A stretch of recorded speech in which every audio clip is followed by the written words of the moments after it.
유지 이펙트 내부에서 어리프 커런트를 통해서 현재 캔버스 엘리먼트를 가져오고요. 그 다음에 get context 토지를 통해서 캔버스 컨텍스트를 가져왔습니다. 그 다음에 이전과 같이 fill 스타일과 fill 렉탱글을 통해서 캔버스에 그래픽을 표시를 했습니다. 다음으로 캔버스의 핵심인 애니메이션을 표시하는 기술입니다. 애니메이션을 구현하는 방법은 일반적인 애니메이션과 동일합니다. 프레임에 맞춰서 새로운 화면을 새로 그려가지고 애니메이션을 구현하는 겁니다. 이 코드부터는 아까 전에 리액트 노드 안에 작성했던 것과 다르게 클래스로 애니메이션을 분리를 해가지고 개발을 할 건데요. 제 개발 편의상 리액트 컴포넌트 안에 들어가는 것보다 애니메이션을 별도로 빼주는 게 개발상 편리하다고 생각합니다. 일단 애니메이션을 위한 필수 변수가 들어가는데요. 기본적으로 애니메이션이 얼마나 진행되는지를 나타내는 타임, 그 다음에 이제 추후 설명할 캔슬 애니메이션 프레임을 위한 프레임 아이디, 마지막으로 캔버스에 접근하기 위한 캔버스 렌더링 컨텍스트 2D, 이렇게 세 가지로 구성이 되어 있습니다. 다음으로 실제로 화면을 그리는 메소드인 드로우 메소드가 있고요. 다음으로 재기적으로 디스 드로우를 호출을 해가지고 프레임을 그리는 메소드인 애니메이트 메소드가 있습니다. 이때 애니메이트에 리퀘스트 애니메이션 프레임이라는 생소한 함수가 보이실 텐데요. 이 함수에 대해서는 뒤에서 다시 설명하도록 하겠습니다. 다음으로 애니메이션의 초기화와 실행을 담당하는 run 메소드가 있고요. 마지막으로 애니메이션을 종료시키는 stop 메소드가 있습니다.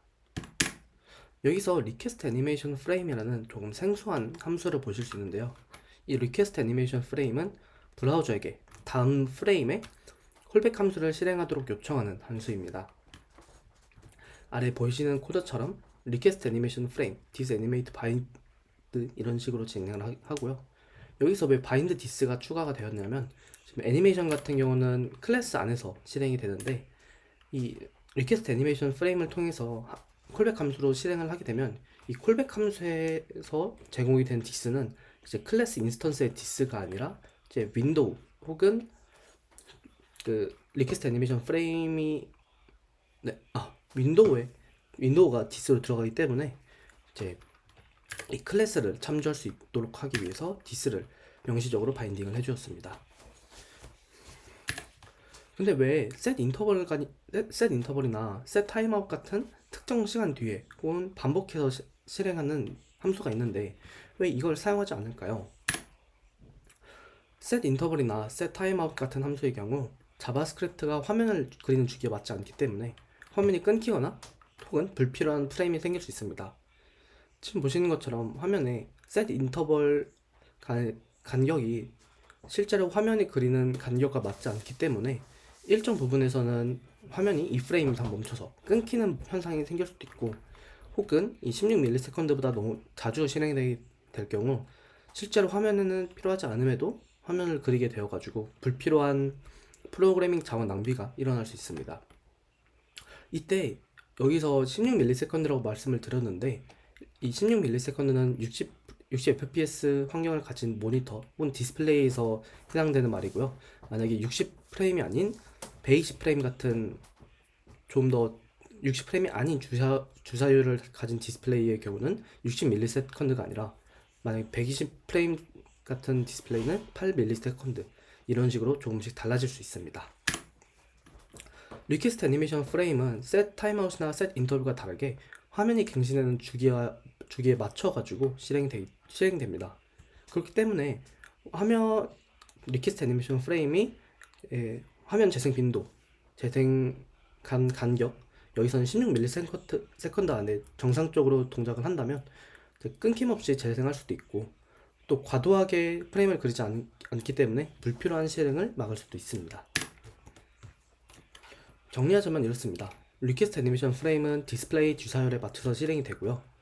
또 추가로 리퀘스트 애니메이션 프레임은 현재 창에 표시되지 않거나 혹은 절정 관련 브라우저 정책에 따라서 실행되지 않을 수도 있고요.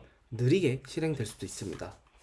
또한 리퀘스트 애니메이션 프레임은 set 인터벌과 다르게 반복적으로 실행되는 것이 아니라 한 번만 실행이 되는데요. 그렇기 때문에 애니메이션을 연속적으로 그리는 등 계속해서 실행되는 애니메이션을 보여주려면 재기적으로 호출을 해야 합니다. 마지막으로 아까 스톱 메소드에서 보였던 캔슬 애니메이션 프레임은 현재 요청된 애니메이션 프레임 요청을 취소를 합니다. 그래서 다시 애니메이션을 돌아와가지고 제 뉴 애니메이션을 통해서 인스턴트를 생성을 하고요. 애니메이션 런을 통해서 애니메이션을 시작을 합니다. 그리고 애니메이션을 분리했기 때문에 애니메이션은 컴포넌트가 디마운트가 되더라도 이 디마운트 된 거를 감지를 할 수가 없습니다. 그렇기 때문에 이 클린업 함수에 추가를 하지 않는다면 이제 화면에 보이지 않지만 계속해서 연산을 수행하기 때문에 개발 프로그래밍 자원에 낭비가 발생하게 되고요. 그렇기 때문에 유즈 이펙트에서 리턴을 하면 클린업 함수를 리턴을 할 수가 있는데 이 클린업 함수에 애니메이션 스탑을 추가해가지고 불필요한 자원 낭비를 방지할 수 있습니다. 다음으로 이벤트 리스너인데요. 만약에 동적인 그래픽, 그 중에서도 마우스를 따라가는 그래픽을 그리려면 이벤트 리스너를 추가를 하면 됩니다. 이벤트 리스너를 추가하기 위해서 애니메이션 클래스를 조금 수정할 건데요. 일단 먼저 마우스 위치 관련 변수와 함수를 추가를 했습니다.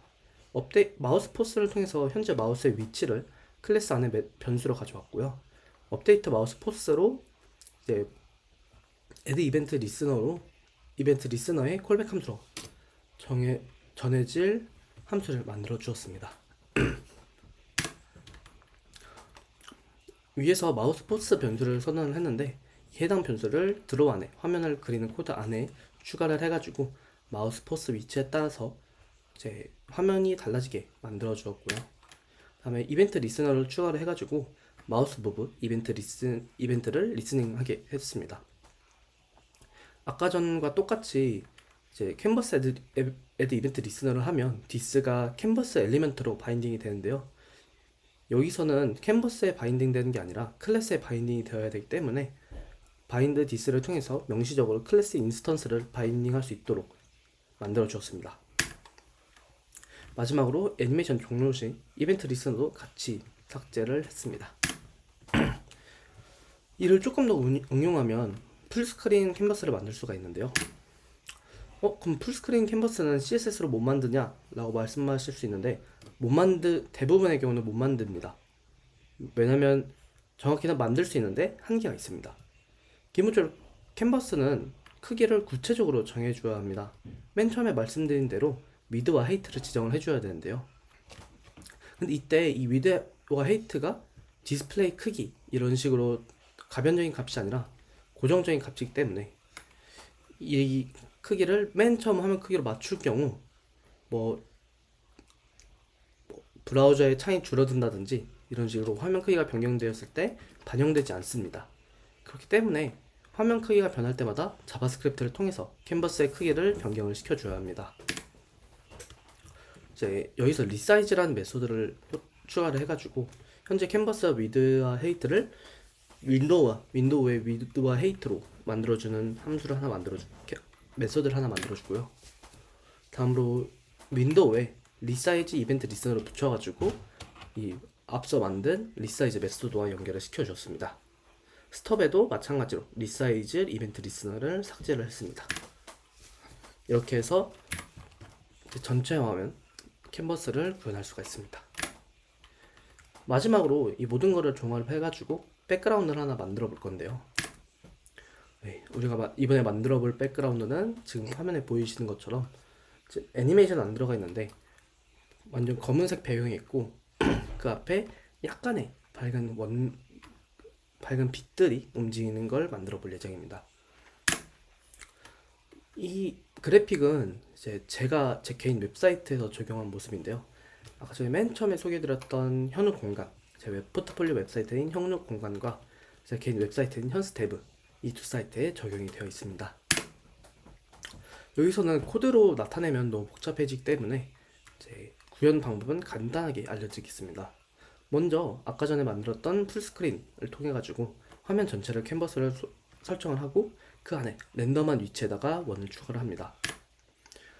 원에서 이제 리니어 그라데이트를 통해서 그라데이션을 사용을 할 수가 있습니다. 그래서 이 그라데이션을 사용을 해가지고 시작으로부터 멀어질수록 불투명도가 감소하는 이제 그라데이션을 추가를 하고요. 여기서 컴포짓 오퍼레이션이라는 게 있는데, 이건 이제 여러 가지 여러 색을 가진 그 그래픽이 합쳐졌을 때 어떻게 합치게 할지 정하는 옵션입니다. 이 컴포짓 오퍼레이션을 오버레이로 설정을 하고 색을 적절하게 조정을 합니다. 그 다음에 이 원들을 프레임에 진행되는 것에 맞춰서 원의 위치를 변화시키면 됩니다. 네, 이제 이걸 좀 더 자세히 보여드리고 싶은데, 네, 일단은 감사합니다 하고 프레젠테이션을 끝냈습니다. 이제 좀 뒷이야기를 말씀을 드릴 건데, 사실 이거를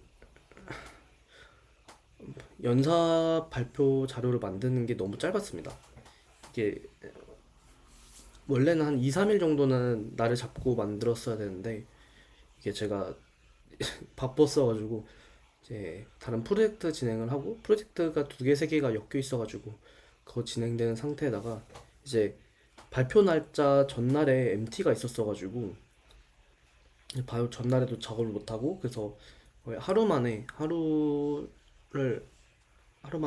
이제 점심쯤에 시작을 해가지고 이제 새벽 5시까지 PPT를 만들었는데, 사실 PPT가 이렇게 하루 만에 만들어지면 안 되고 보통 며칠 정도는 걸리는데 너무 짧게 만들어가지고 좀 아쉬움이 남습니다. 주제도 사실 너무 라이트한 거를 가져와가지고 이거는 컨퍼런스에서 솔직히 발표하기는 약간 부족하지 않았나 싶습니다. 그리고 지금 이제 좀 빨리 말해서 일찍 끝나기는 했는데 거의 한 20분 정도 지금 발표를 한 것 같은데, 컨퍼런스는 50분 발표거든요. 그래서 실제로 거기서 발표를 했을 때는 한 30분 정도 발표를 했습니다. 그래서 좀 이번 발표는 아쉬움이 많이 남는 발표였고요. 사실 준비 기간이 너무 짧은 게 컸던 것 같습니다. 그래서 다음에는 좀 더 딥한 주제를 가져올 것 같아요. 그래서 사실 뭐 여러 가지가 있는데, 해보고 싶은 거는 이제 타입스크립트 TSC가 있잖아요. 타입스크립트 컴파일러. 이거를 잘 사용을 하면 이제 타입스크립트에서 자바스크립트로 바로 컴파일을 하는 게 아니라 AST 추상구문 트리로 중간 컴파일이라고 해야 될까요? 그걸 할 수가 있습니다.